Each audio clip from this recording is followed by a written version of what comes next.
Yeah, well, hi guys, welcome.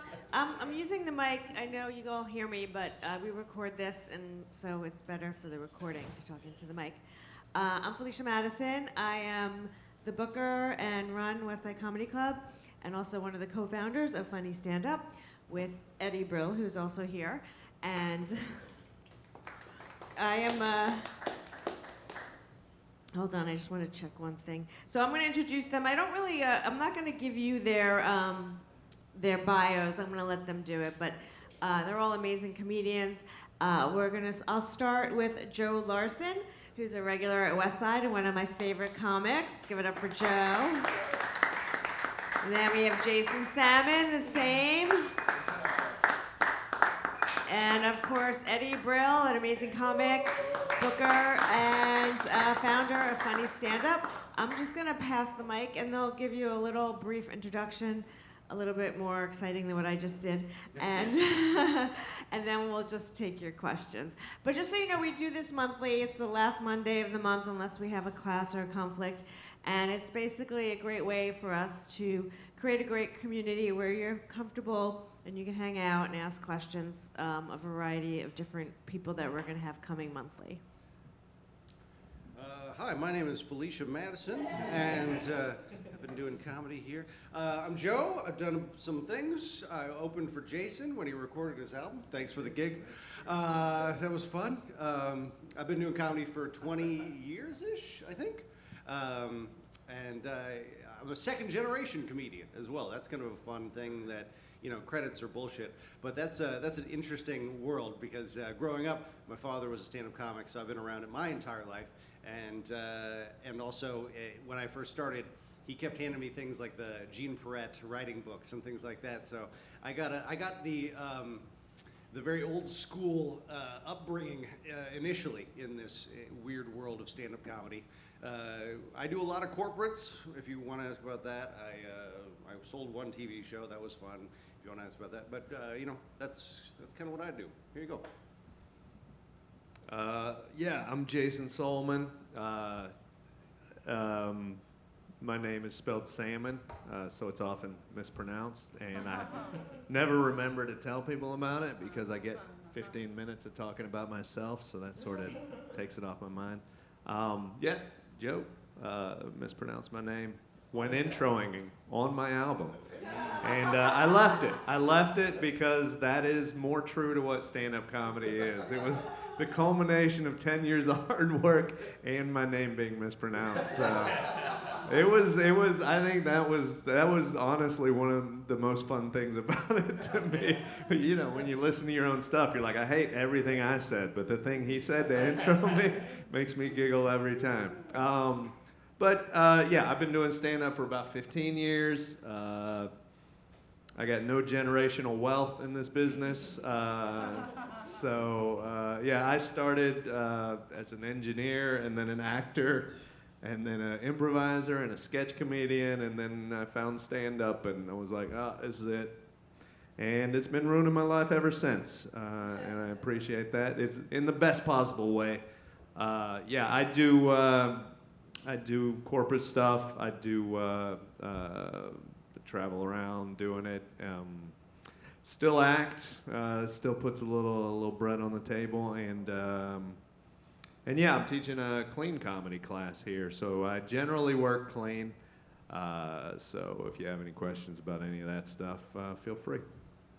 Okay, I have my own mic for some reason. My name's Eddie Brill, and today is my 40th anniversary as a stand-up comedian. Weirdly, timing-wise. So I always thought it was July 27th, and I found the original date. But I started in improv and sketch when I was in college, and it was really fun. We were very funny people and great to hang out with, and we were very popular because of comedy, so we liked that. And we worked hard at it, and we were pretty good. And then most of the people in my group were all eventual big stars in comedy, whether behind the scenes or in front of the camera. And after college, you know, and a lot of frustrating early stand-up tries, I quit and started doing advertising and stuff, and that was okay. But then 40 years ago today, I had started a comedy club downtown called the Paper Moon, which eventually became the Boston Comedy Club when I gave it up to the guy who ran the Boston Comedy Company. That's why the name changed. But it was pretty fun, and I was working every week because I was the booker. So I hosted every week, and I got to learn a lot about comedy, about hiring the best comics in the world to work with. So it was really good. And then through the years, I just kept getting little things here and there, you know, television shows. And then I went to LA, and that was fun. And I was working with the best. I was living at the Comedy Store, and I was right like in the little house behind the Comedy Store. And every night, my living room was, you know, Richard Pryor and Lily Tomlin and all the greatest comics in the world. And then I started working in Europe because a friend of mine was over there working, and that made me a better comic, because one thing I realized is how there's so much pandering that goes on with American comics, like give yourselves a round of applause for coming out tonight.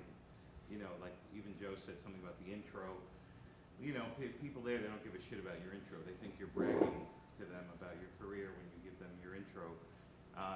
You know, so it was very pure, and it made me a much better comedian.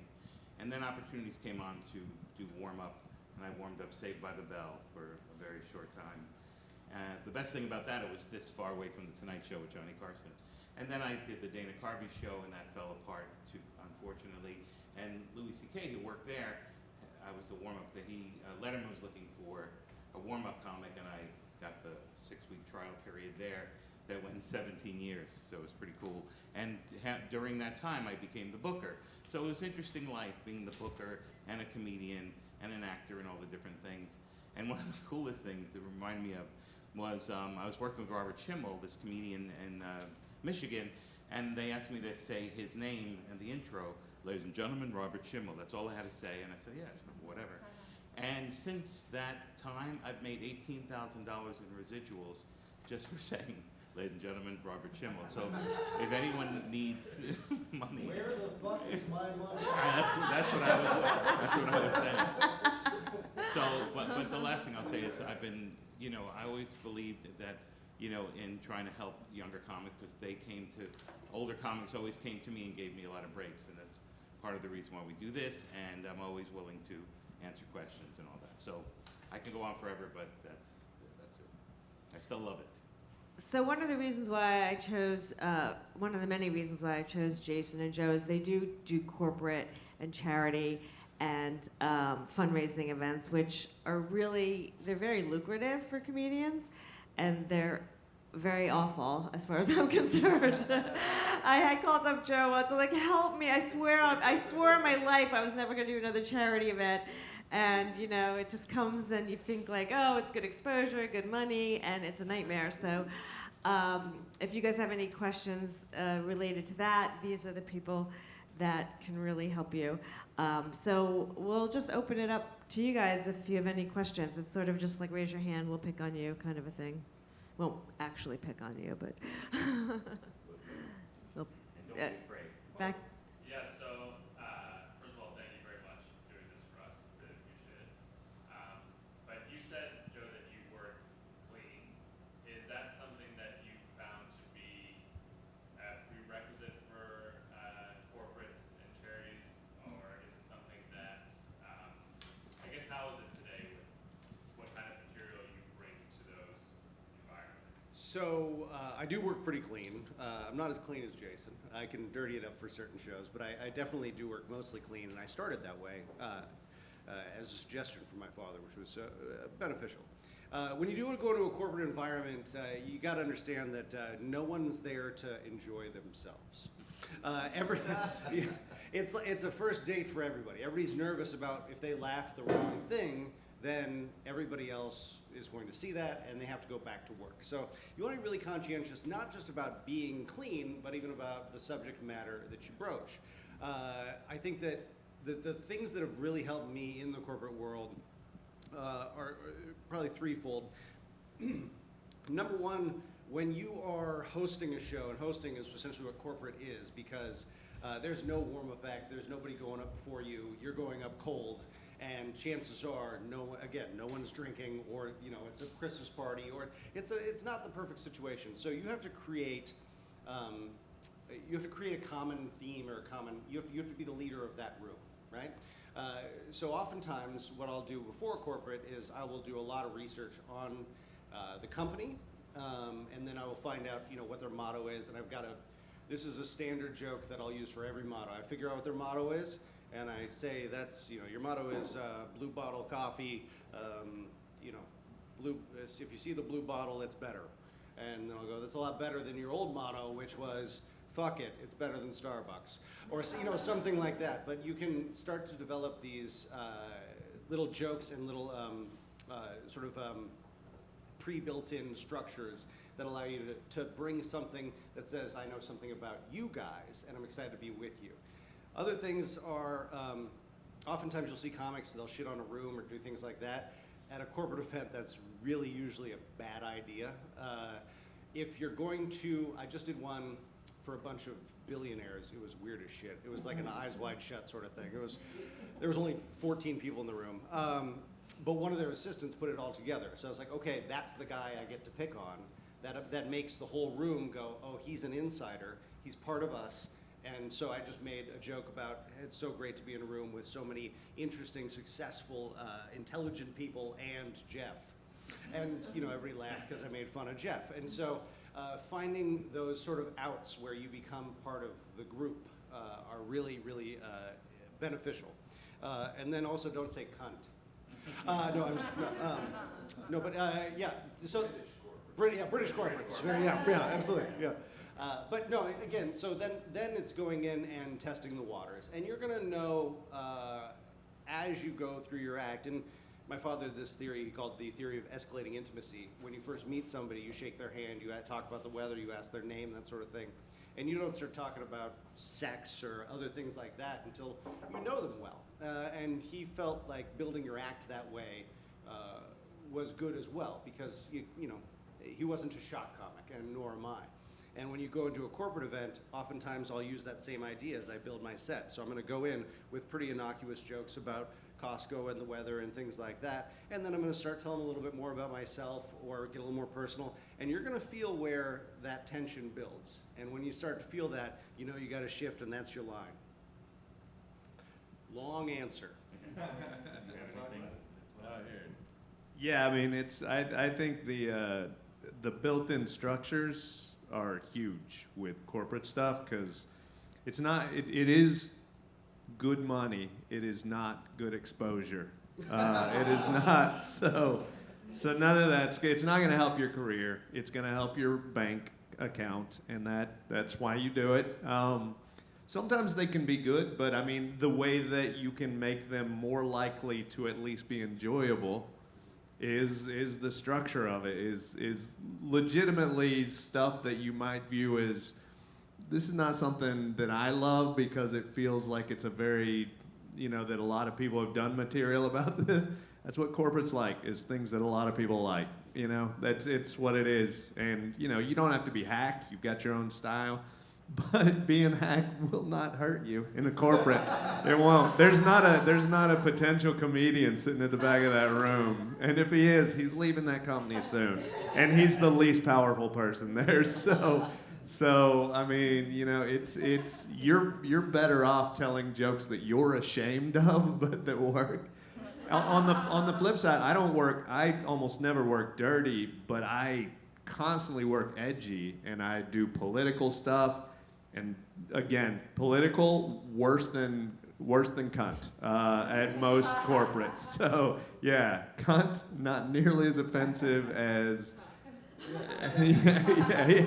yeah. So yeah, insurrection is way worse word. Also, not in Britain though. Weirdly enough, they love the word insurrection over there. Yeah, they're like, see how it feels when you do it to your own government. That's a historical joke. See, historical jokes also don't work at corporates. So you steer clear of political stuff doing corporate as a rule? Yes. It's just a no-go? Just a Race, no-go. religion, politics. Yeah. Those are the big three. The problem is you don't have any idea who is in charge exactly, even if you've been dealing with somebody who's told you the person. That is not necessary. I mean, it might be that person's spouse who is making the final decision on whether you get work in that industry sometimes, you know, so. Yeah, and they will tell you, oftentimes you'll get, I'm going to give you a lot of information about so-and-so, it'll be hilarious, rail him. Don't. You know, with corporates, it's play it safe. And you can test the waters a little bit, but B is, you know, they're going to lie to you. They're going to think they know what's best, but you're the professional. You know what's best. The other thing is corporates are rarely in good settings. So again, about being a professional, when you have your pre-corporate meeting, which you always should do, get them on the phone a couple of weeks ahead of time. Talk to them about what the expectation is. Always decrease the amount of time they think you're going to talk. That is the single greatest tool you have in your belt. They're going to tell you, we want you to talk for an hour. And what you got to say is, I've done 1,000 of these. And because of the setting and because everybody knows each other and all that stuff, usually I find that the best is around 35 minutes. If we're killing it and it's going great, I'm happy to go longer, but I want you to have the best event you can have. And so I suggest this. So framing all of your suggestions as you're trying to help them is hugely beneficial. The other thing is I always ask for as much stage and lighting and that other stuff as you can get. Also, whoever's hosting or bringing you up, write out the intro and write out all of it, all of the words. Not just you've seen them on The Tonight Show. Write out every single word. Thank you for coming. Now we have a comedian. It's going to be a lot of fun, so please turn your chairs around. Literally in everything. And when you hand them the intro, say, don't say my name till last. Read this and don't say my name till last. Because they're not professionals. They don't know what they're doing. So when you walk into it, remember, although they hired you to be a professional, they hired you to tell them how to set up the room, how to get the audience prepped, how to get everything going, how long to do, walk in like a professional. It's super helpful to you and to them and makes the show go a lot better. The most nervous person at a corporate is the one who booked you. You know, because they're worried about losing their job if you say something badly. So just make sure you take care of things you want to. Like one of the great things about this room, ceilings are low, it's an intimate feel. When you do corporates, it's mostly a big, you know, ceilings too high, sound goes everywhere, and you lose that.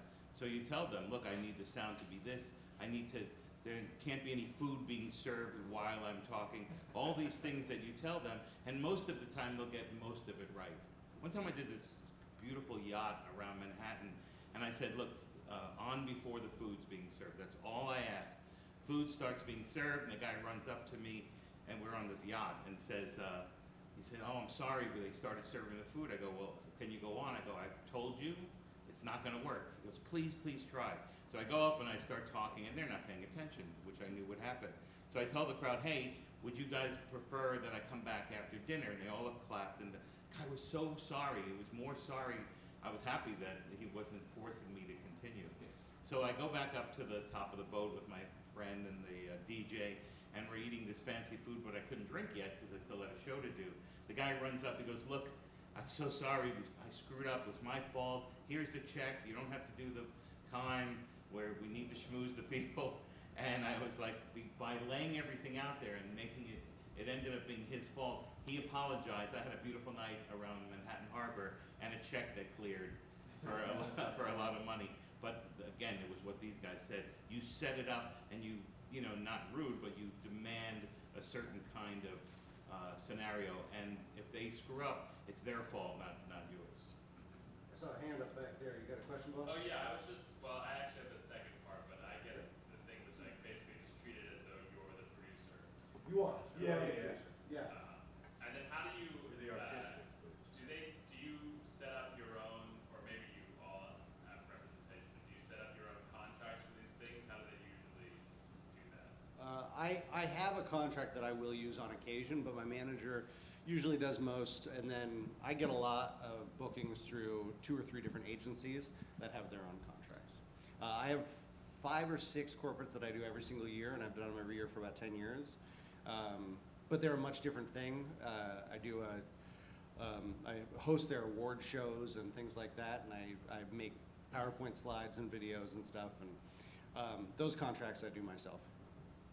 But it's a good idea to take like what you've learned here and go home and literally start making contractual things that you need for a good show. Because that, like Eddie was saying, you're covering your tracks because they will still screw it up. You will still walk into a conference room with 1,000 people at a spaghetti buffet that they're gonna eat right before they leave, you know, and then the guy's gonna hand you a microphone and he's gonna just turn on a microphone, say, here's our speaker, and hand it to you, and you're gonna have to, but if you've covered your tracks before all of that, even when that's happening, you're gonna be like, all right, I'm gonna try to do this, but you have something to fall back on. You have something to protect yourself. Because, and the other thing to remember is when you are doing a corporate and you've done all of the right things and it looks like it might work and it doesn't work, you can still think in your head, you're like, this is gonna be a story of one of the worst gigs. This is gonna be me telling a story of how much money I made to put on a bad show because they didn't want a good show, you know? And that's how it works. Back to the idea of sound, what specific things do you tell a sound person to change in the sound for comedy? Kill the reverb always. Yeah. If I have the opportunity to do, if there's like a DJ or something like that, I'll ask to come in before people are there, and we will. I'll walk around the room, and they'll test out the mic, and we'll try to find the right levels. Oftentimes, no podium. I don't want a podium. You'd be amazed at how many people are like, there's a mic attached to the podium. You get that a lot. You want a stool sometimes. Yeah, but yeah, so yeah. I mean, honestly, you want to, as much as you can, recreate the space to feel like a stand-up comedy space, the better. Changing the lighting, that sort of stuff. I've even had corporates where, and especially the ones that pay very well, I'll go out and I'll rent lights. You know, I flew into Cleveland and I found a place that would rent me lights, and it was $150, and it made the show 1,000 times better. Oftentimes they're held in conference rooms, and the hotel will have some of those things. If you as the comic goes up and asks for it, oftentimes they won't give you that stuff. If you have them, who've rented the space, ask for it, a lot of times they can get it. If it's a music venue, I've heard to turn down the bass. Yeah, Yes. turn down bass, kill the reverb, and yeah, look for echoes. You know, yeah. I also like to, if they don't always let me, but to ask for a wired mic. I know they always say, no, we have the best mics, Yeah. and there's nothing like having a mic that's not wired and it goes out on your punch line. And so if they have to have a wired one, you have to make sure they have like another one ready to go because they always glitch. Yeah. Yep. I see a hand back there. Yeah, when you're performing anywhere that's not a comedy club, like, you know, corporate or birthday or whatever, how much of your material should you make about, I guess, the environment that you're in, like ahead of time versus the material you have prepared?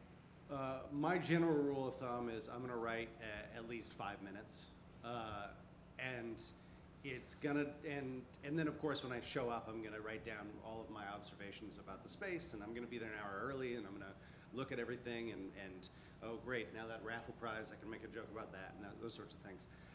But I try to write at least 5 minutes about each corporate gig, about the corporation, the people involved, the venue, the space, what happened last year, things like that. And I will use anywhere from 1 to, again, if I'm writing on the space, 1 to 10 minutes. The other benefit is oftentimes those turn into your callbacks. Because they're about the audience, they're about the people, and they're about the venue, and they're about the event. And that turns into all of your callbacks. If the event is an incredible place, you make a joke about where you normally perform, and then that can be your callback to another thing about shitty stuff. So, you know, you have all these different options. But yeah, I would say typically 1 to 5, or I write at least 5 minutes, and then I get there, and hopefully I got about another 5 in there, and I'll do anywhere between, if the crowd is super hot, I'll go right into material. I'll do 1 to 2 jokes right into material, and if it takes a little bit more warming up, I'll do as much as 10 minutes.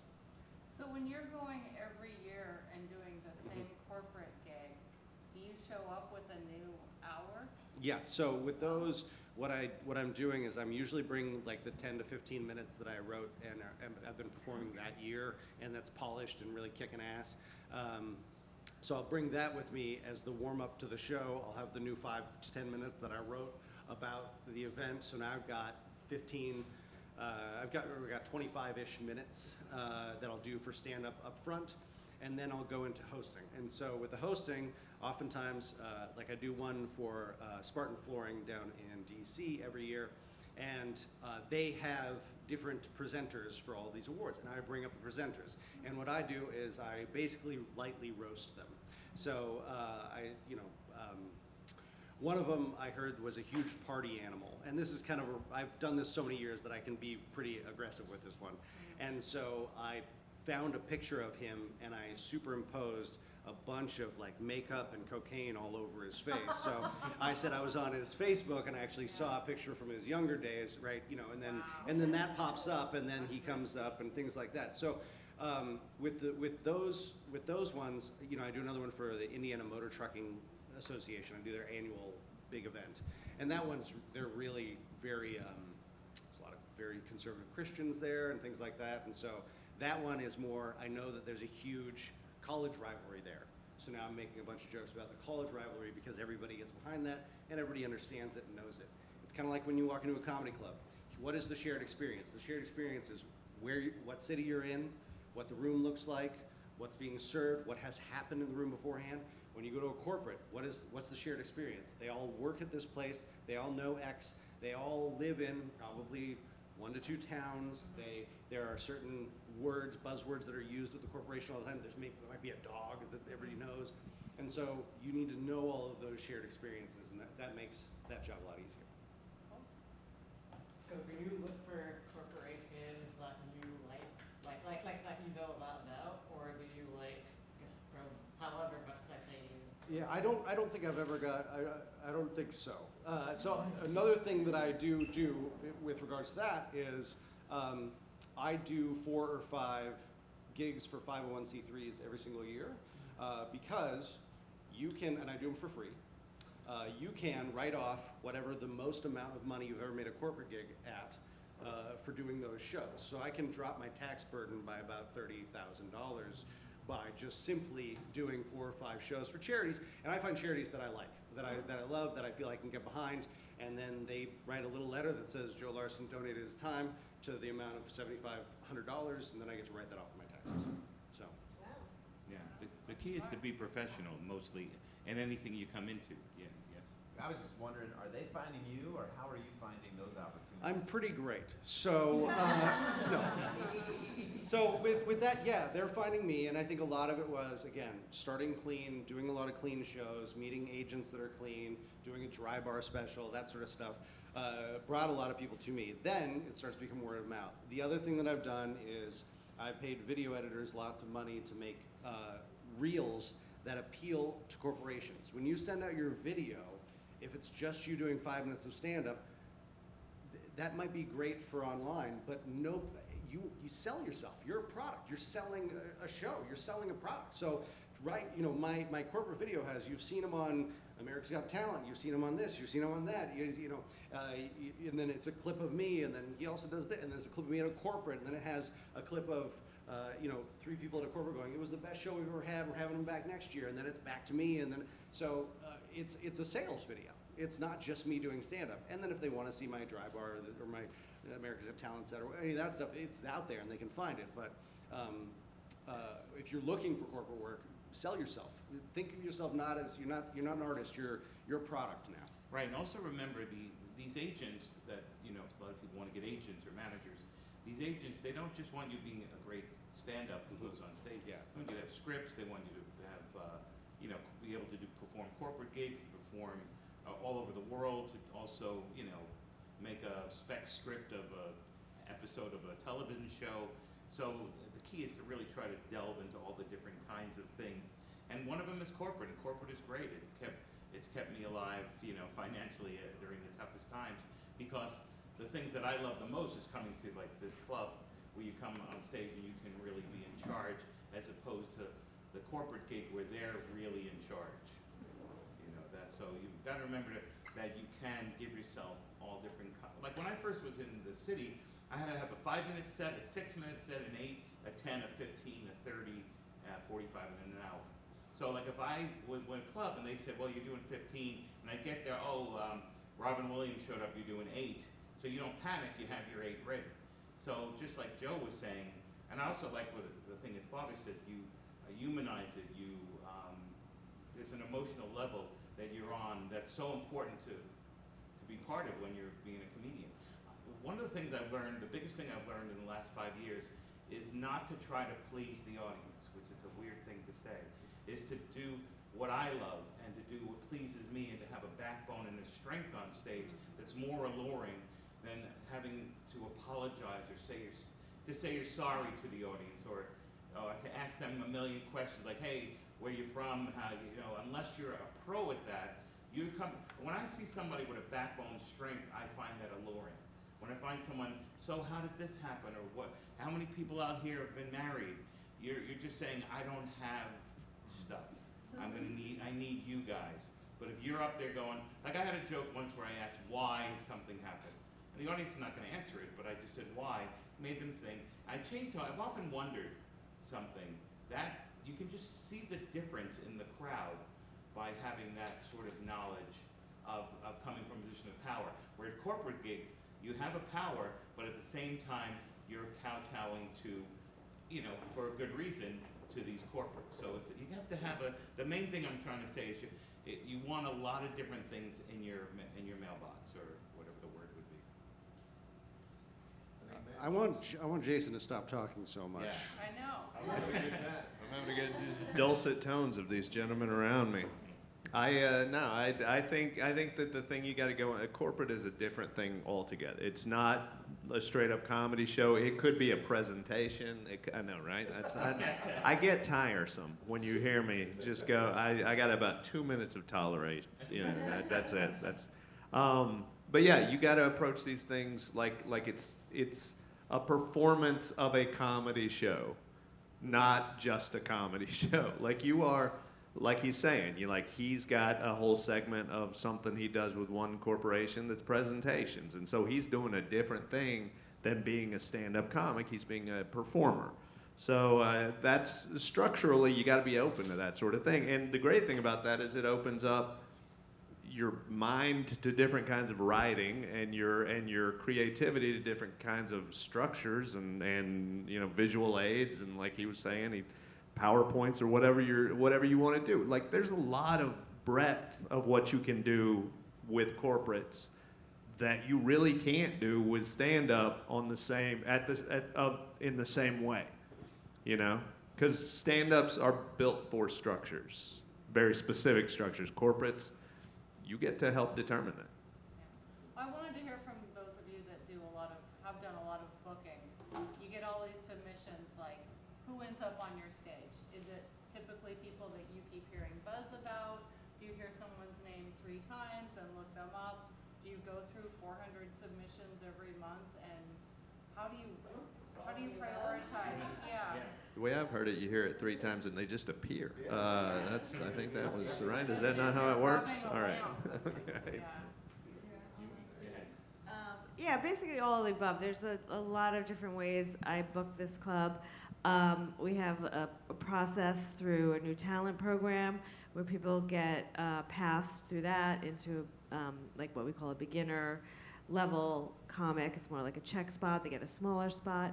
But a lot of it is word of mouth, other comedians recommending them. Sometimes I passed someone once from coming to just one of my open mics. She came, she was great. I put her on my audition showcase and she passed. I get a lot of submissions. I do a lot of work with comedians on how to submit a 5-minute set because I get a lot of them, and I always tell them no introduction. I don't need the guy on stage. No crowd work before. Nothing. I have very little time. I see a lot. I need to see a joke within 10 to 20 seconds. I had someone once send me a set on YouTube with a commercial before it. I sent it back. I said, "Could you please send me a set without a commercial?" So there's a lot of different ways. People send it to me. I have an email address where people send all of their inquiries. I say, send me your set, your credits. And that it helps. I mean, I know people are really down on social media and stuff like that, but if I have 2 comics that are equally funny, and one has 3 million followers and one has 3,000 followers. I'm running a business, so guess which one I'm picking? You know? Right, that's the key, is that it's a business too, and a lot of comedians complain, oh, this happened and that happened. And you can't complain, I mean, you can, but you shouldn't, because what you should do is create a scenario so that it's best for you to get into that club. You know, at Letterman, I literally got thousands of submissions from around the world, because as a comic, I've been working around the world. So every gig I'd ever went on to, you know, oh, you're working with the Letterman guy, and I would just let them know, I'd break it down early and let them know that I'm not here for an audition or whatever. But I would ask for 5 to 7 minutes, and I don't need your photo because I'm gonna see you on video. It's not going to be different than the photo. Actually, the photo might be different. It might be from 20 years ago. But I have people walk up to me that sent me a photo, and I'm like, who are you? They look nothing like their photo. I'm your brother John. It's like, what? But so I would just ask for, you know, you have to know what you're, like, there are comedians that I would have booked on Letterman that I didn't get an approval on, and there were, you know, and worked the other way around. You got to know who the show is and who you're booking for. And you got to satisfy that. And also, I think the key is to let the comedians know that you didn't get it for a certain reason. But that's because that's what I would want as a comedian. But I also found a lot of comedians, when I went up to them, they just want to hear you got the show, and there's nothing I can do about that. There's also things that you shouldn't do. Like, I have a lot of people that get on this stage and start, you know, if I hear one more joke about, oh, I'm underneath a taco joint performing, I'm like, good thing I don't have a gun, because I'm gonna be like, get rid of that guy. But, you know, like dissing the club. I have people that like have horrible things that happens, and you see it on social media, like what, you know, they had a problem with someone dropping checks in front of them, which happens. Not being nice to the staff, not being nice to me. I've had people, you know, say like really nasty things to me. Yeah, I'm like. I had 2 of the nastiest letters I've ever seen in my life were sent to me because these comedians auditioned, got laughs from the crowd, but it had nothing that they could have done on Letterman, nothing that he would have liked. And as nasty as the letters were, and I don't think they expected it, I wrote back to them and let them know, you know, I know that you're angry, I'm a comic, I understand how you want this, you thought you were gonna get this, but here's the reasons why. And if here's my number, you want to call me, and they, of course, they don't call. But you just, you know, again, you're a human being, and as a comic, I know what it's like to audition for things. Like, I auditioned for Letterman, didn't get it 3 times, and then I finally got it, and I didn't do anything different, just it was a different booker. And that's how I got, you know. But one of the most important things also is, it's who you know. When I would book Letterman, people would come back from a gig and say, I just was in Milwaukee, and I worked with this woman, and she was great. Look at her. And that 99% of the comics I got either from working with them or other comics recommending them, because that's how you really trust. Like I was telling Felicia before, when I first got the job at Letterman, there were about 16 boxes of VHSs, and I went through every one of them, and only 2 of them got the show out of 16 cartons of. But that's the numbers of kind of people who are right. I'm booking 0.1111% of the comics, and even the great ones can't get on it. So as a comic, it's important to know it's a crapshoot. You know, be nice to people around you, and it might help eventually. Yeah, you're a salesperson, no matter what you're doing. Right. You gotta remember that, and you don't want to piss people off who might be your future employers at the same time as you want to get the job. So that's a huge part of it. And some of that sales is having followers on social media sometimes. And just being nice to the audience afterwards. Like, I find that the people that, like, the comedians that are hanging out and talking to people as they leave and sharing their social media with them, they're the ones that are, like, getting a following and people like. You know, a lot of people just, like, of course, they're running from show to show, but they run out. But it's good to, like, you know, be good to your audience, be good to people. And the one thing I say to a lot of people is, just because I don't think you're funny doesn't mean you're not funny, you know, because everyone has a niche. I particularly don't care for very dirty comedy. I just don't find it funny, but there's a huge market out there for that. So you'll find your place. So, you know, don't get insulted. I think that's the key. As a comic, you're doing it for yourself. Rick Rubin was interviewed recently. He said the same thing about his music. He said, I'm not writing music for the audience. I'm writing it for myself. If I like it, I'm happy. If people don't like it, fuck them. You know, that's the attitude. As a comic, I've taken over that sort of, you know, at comedy clubs, not corporates. Corporates, again, just like we were talking about before, you're a saleswoman in this scenario. But when you're doing stand-up, you just go up there and you do what you do and stop trying to kiss the audience's ass, because, especially in Europe, they will hate you immediately. The first line I ever said, my audition for the Comedy Store in London, first time ever in London, I said, it's great to be here in London. And this is my audition set, and the guy goes, bullshit. and I'm like, fuck.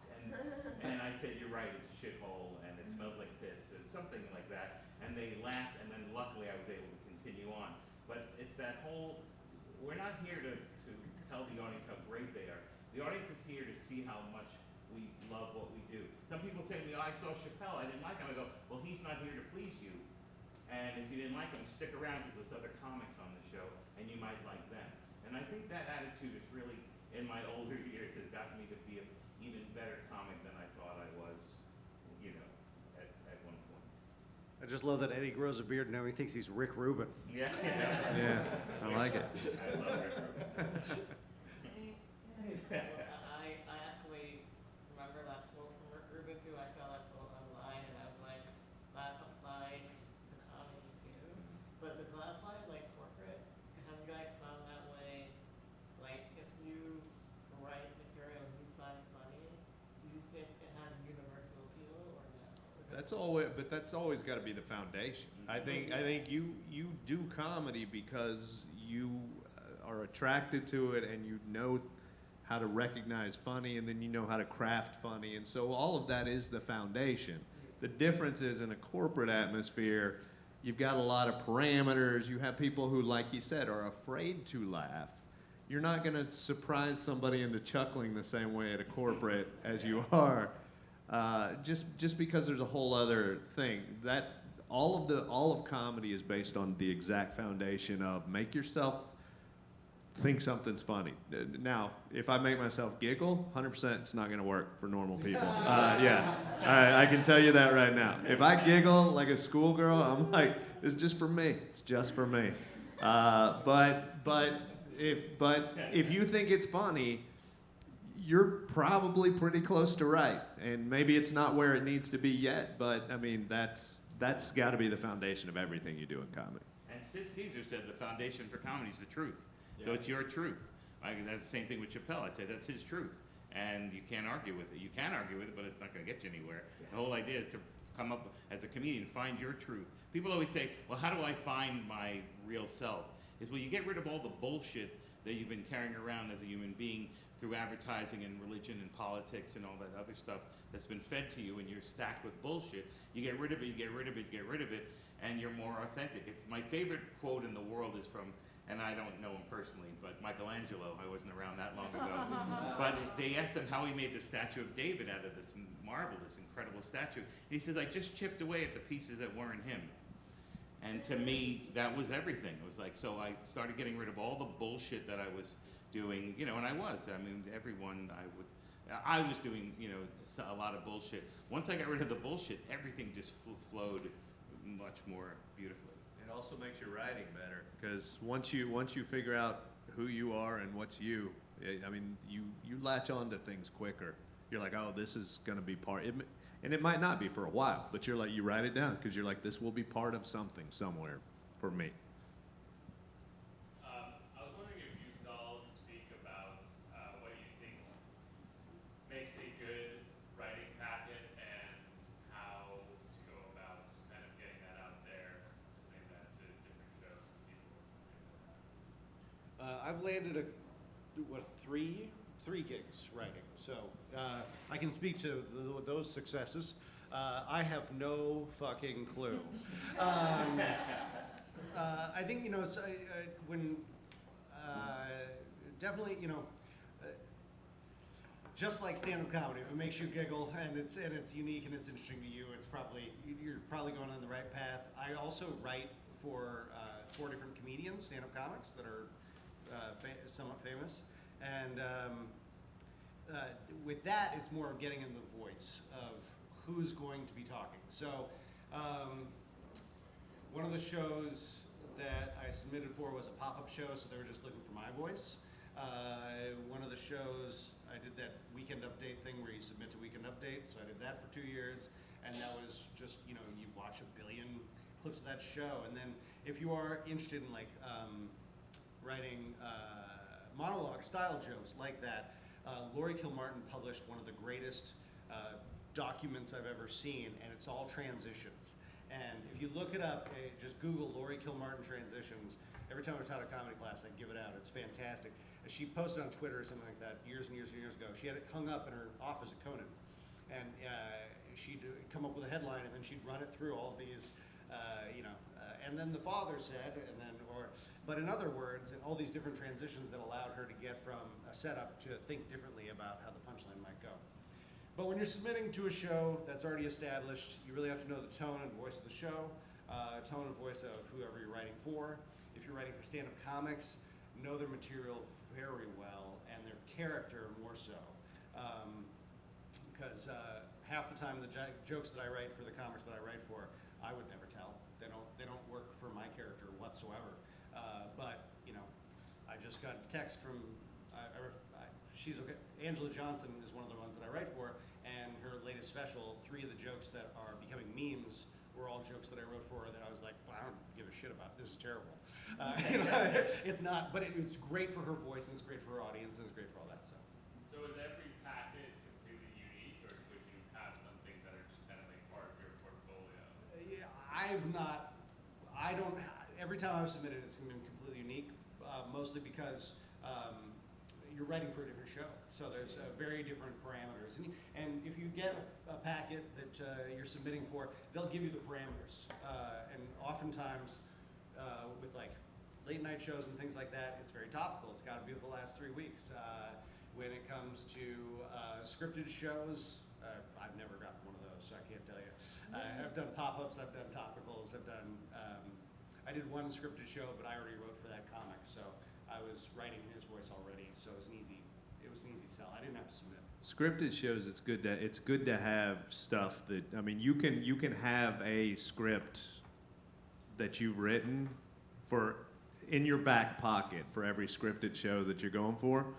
Different ones. Eddie was talking about, you write spec scripts for some, and some want, they're going off something else they've seen you write.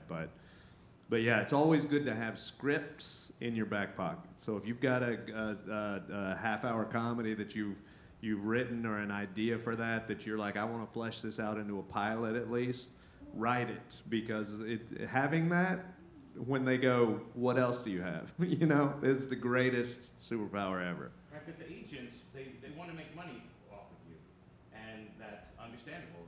It's a business, so the agents want to make money. So how can you make it easier for them to make money is have many different kinds of packages. One of them, like if you would audition for Letterman as a writer, you didn't get 10,000 separate things being sent to the writing staff at Letterman.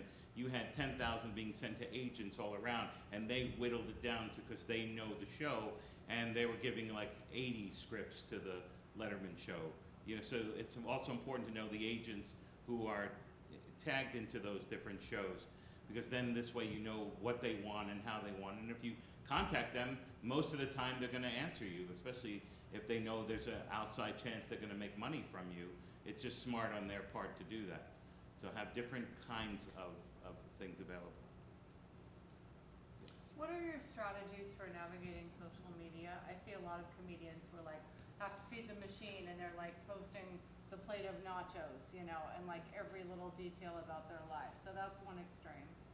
Kind of a lot of quantity, maybe not so much quality. Are you posting clips of performances? If you do that, do you worry about people stealing your material? How do you feed that machine? I mostly post clips of Jason's work. I find it to be very effective. Yeah. My work has fueled many social media accounts across the comedy world. I started when I did my last special. I decided, you know what? I'm just gonna start. I had all this stuff from the previous album and stuff like that. I was like, I have all this material. I'm just gonna start posting regularly. I think figuring out what works for you is part of it, you know, because if it makes you insane and exhausted and hate yourself, that's not the way to do it. You know, I mean, it goes so far as I used to post at 9 a.m. on Monday, Wednesday, and Friday, and it just turned out sometimes I was in the mountain time zone, so 9 a.m. Eastern was 7 a.m.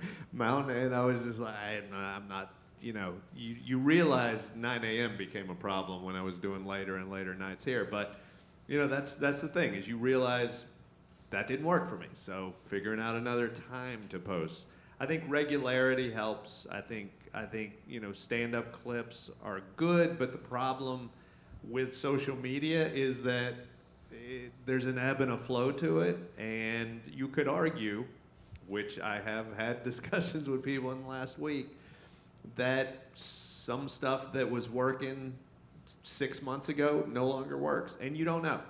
But what I will tell you is don't be afraid to figure out a business model of doing that, to figure out the way that you can get some productivity and some regularity, because that does stir up, that's an advertisement. You are a salesperson, and that is your advertising. It's free advertising.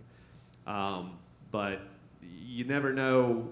Don't let it rule your life. And when you look at a clip that you posted that you thought was going to get some good traction and it gets nothing, laugh, because life and social media are stupid. And that's the thing. And when it works, be excited. But when it doesn't matter. Yeah, you never know. I mean, I've been trying to get something for the longest time. I've been posting all these different things, and you know, I learned if it's good, it will go viral. So one of my jokes is the only thing that went viral. I knew. I said, if this doesn't go viral, I'm quitting. And it did. It got 3.4 million views. Wow. And after that, it went back to like 100. But you have to find things that resonate with people. And I also like if you follow the ones that are doing well, try to find a trend that people are liking. But I would like to think that if it's really good, it will. I mean, that's what I learned, because I've tried everything, and just if it resonates and it's good, you hope that it will work. But it doesn't always. Sometimes it will, and the unfortunate thing is sometimes it won't, and that doesn't mean it's not good. But you know, if you're putting out stuff that you're like, I don't know, listen to the audience laughter. If you're putting out stuff and there's not good audience laughter, I mean, it's possible that that may not be the best material for you, you know, and it's difficult because you can't, you know, we're not necessarily churning out, you know, extra minutes of material constantly at the rate that social media wants to consume them. So, but yeah. Social media is important, you know, even, you know, for a dinosaur like myself, I don't have a lot of social media. I rely on friends or other people to do that. But I've noticed that with social media, you don't have to be a great comedian, you just have to be a great social media person. Yeah. So then what a lot of these people do is they don't know what it's like to perform for humans. They know what it's like to perform online. Yeah. So if they're smart, which a lot of them are, of course, is they put together a show with a bunch of able comics, yeah, and they host it. So they get all the audience to come in, pack the place, make the owner happy. They do their little dance at whatever way, if it's good or bad. Yeah. The audience loves it because they're seeing that social media person in person, and then they put a good show together. So no matter how shitty the comic might be or mediocre, it doesn't really matter. It matters the kind of heat that they've created out of nothing.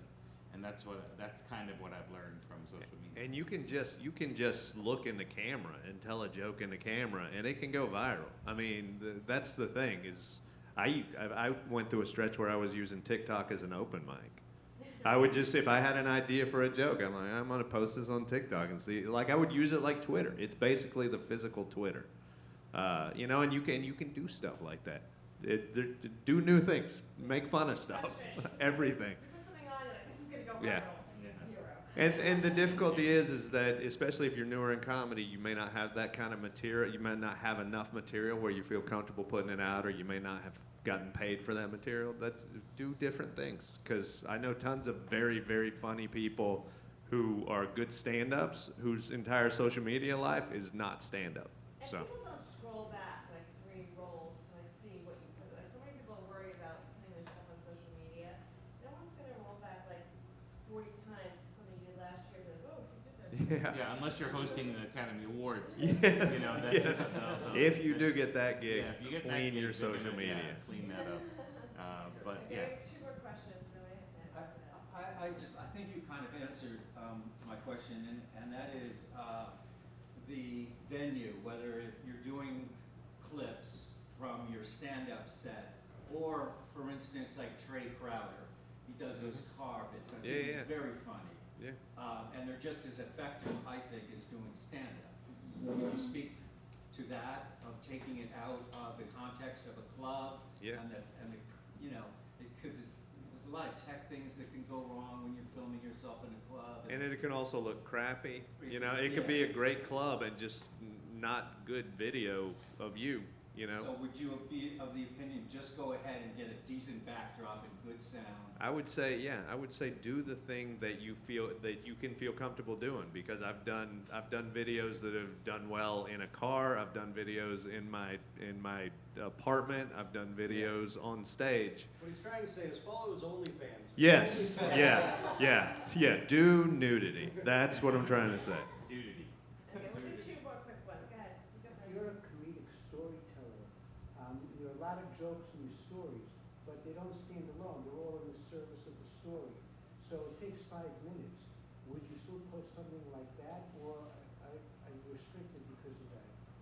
You can post that on TikTok. I mean, TikTok allows you to post long videos. I think no matter how much of a beginner you are, if you want. People have like a 15-second, time frame that they can pay attention.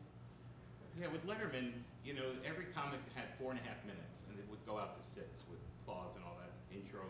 But you needed a laugh, and I learned this from Mitzi Shore from the Comedy Store days, that you want to laugh in the first 10 seconds or so. And once you get that laugh, the audience almost sits back, and they're like, okay, this person I know is making me laugh, and then I'm going to enjoy the rest of it. Because they're nervous for you. So when someone's watching a clip, they're going to judge you in 10 seconds or so. So, make sure that whatever clip it is, whether you're a long form storyteller or just a boom, boom, boom joke teller, that you get a laugh right away and show a confidence and a strength. And that's the other part of it that is, again, alluring to the people out there. Don't think too much about, once you get them, then you can do all the different things you want, as long as it's close to you, your heart, and your soul, as corny as that is. I'm gonna sound like an asshole here. There's no such thing, again, as a storytelling comedian. Or a long form story, because all the story is a bunch of jokes that work well together to a theme. Even if you watch Birbiglia and how he redoes all of his stories, anytime you introduce a piece of information, there should be a joke involved with it, whether that's a number 2 joke or a number 10 joke, as far as on the applause and laughter scale. But if you're introducing a bunch of information to a story and there's no jokes in there, that's you've not done your job, right? And so it's time to keep writing, keep banging on it, and then eventually you'll have those Birbiglia stories where every 10 seconds there's a huge laugh, and he could do it as a one-man show. So that's, I always get, I think oftentimes, because I tried to start telling stories, and oh man, it's just bomb fest. You gotta destroy, kill your darlings. Go through it, rip it apart, destroy it, and then only build it back to be the strongest motherfucker on the planet. You know what I mean? Okay, last question. You're talking about social media. So obviously, you get a tape of a show from the club usually, and it's for our own purposes to study and get better. Would you share the actual video from the club? Because what I'm trying to get at is here, if I share my video from last Saturday's show on Facebook, hey folks, this is what I did last week. I get comments, oh that's really funny, that's great. And then I ask those people, hey, come to my next gig. Oh, okay, and it's the same night 5. Am I wasting the video that way, or does that help? Well, the social media is just advertising. It's like what he was saying. He does like he did a shot of him telling some jokes and a shot of people talking about, you're just advertising yourself. That's it. it's a showcase. So yeah, I mean, if you've got a killer joke that you do in every show and you put that up online, then people who come to see your shows will look. Odds are nobody's going to come see your show based on what you put online. Period. I'm sorry. It doesn't matter how good it is. The first time somebody came to my show based off of social media, I was shocked. I took a picture with them because I'm like, this has never happened in my life. You know, and look, there are people. I work with people regularly who are making tons of money because of social media. But right now, it's just marketing. You're just, part of what you're doing is you're saying, hey people, I'm a comedian. Hey fellow comedians, I'm working. Hey bookers who might happen to see this, sometimes I'm on stage, you know? I mean, that's literally, some of what you're doing is inter-industry. You know, so put it, and be true to yourself, whatever it is. Yeah, write one new joke when you're in the crowd. You always should be writing, you always should be getting on stage. And people, sometimes someone said this to me, they like hearing the joke. If it's a good joke, they feel like they're literally in on the joke. Yeah. Like I was on stage once and someone actually said my punchline. Because then she came up to me afterwards, she's like, I love that joke, I saw it on social media.